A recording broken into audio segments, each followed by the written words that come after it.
So what do you do when you want to switch to a streamer from some other kind of rig? I've been fishing a dry dropper all afternoon. It's been pretty good, but I feel like fishing a streamer. We got a big, deep pool here. There could be a big fish in here. It's a little bright for fishing a streamer, but I'm gonna try it anyway. So you gotta change your leader, and really it's quite simple. You just gotta cut it back. I have got a 3X tip, no, I got a 4X tippet and then a 3X.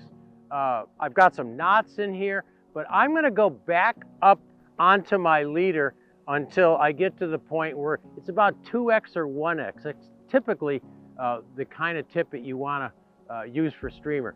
And here are the reasons. One is that a streamer is a heavy and usually wind resistant fly. And with a 4X tippet, it won't turn over. It's all gonna ball up.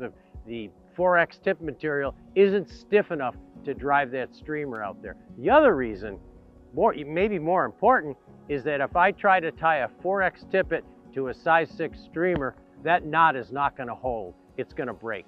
So you can get away with a much heavier tippet with a streamer.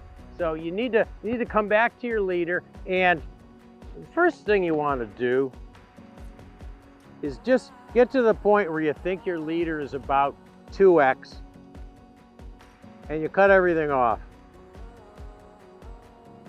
And I'll park those here and deal with them later. I think I'm actually going to use 1X. I'm going to use a fairly good sized streamer. So I take some 1X tippet and I hold it alongside my leader.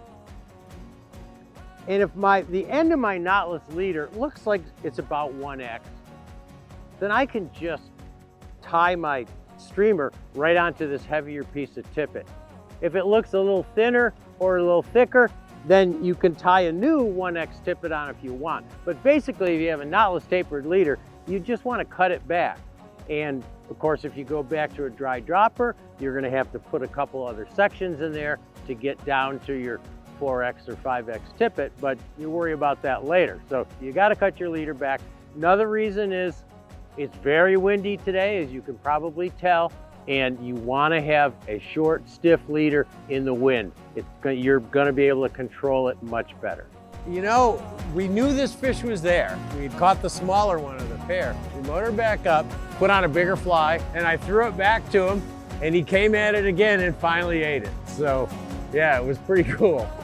It was pretty cool. Nice.